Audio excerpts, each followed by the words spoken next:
नौशरो फिरोज़ वेझो police car driver के क़त्ल कंदड़ ॿिनि जवाबदारनि खे गिरफ़्तार करण जी दावा कई आहे।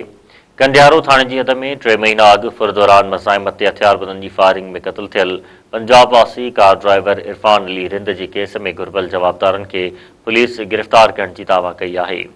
मेरान टीवी न्यूज़ सां ॻाल्हाईंदे एसएसपी नौशरो फिरोज़ ॿुधायो त 6 डिसंबर 2025 ते फुर करण जे इरादे सां हथियारबंदनि कार खे रोकण जी कोशिश कई, जंहिं दौरान गाॾी न रोकण ते फायरिंग करे पंजाब जे मुज़फ़राबाद सां तालुक़ रखंदड़ कार ड्राइवर खे क़त्ल कयो वियो हो।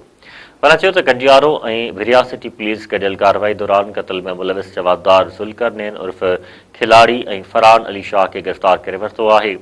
पुलिस जो चवणु आहे त गिरफ़्तार थियल जवाबदार 2013 खां मुख़्तलिफ़ क़िस्मनि जा ॾोह कंदड़ आहिनि, जिन मां ज़ुल्करनैन उर्फ़ खिलाड़ी मथां भिरिया सिटी ऐं कंडियारो में 12 केस दाख़िल थियल आहिनि, जंहिं त फरहान शाह ते 5 केस दाख़िल आहिनि, जेके पुलिस खे घुर्बल हुआ। उन्हनि वटां 2 अदद पिस्टल, 4 राउंड पिणु हथ कया विया आहिनि।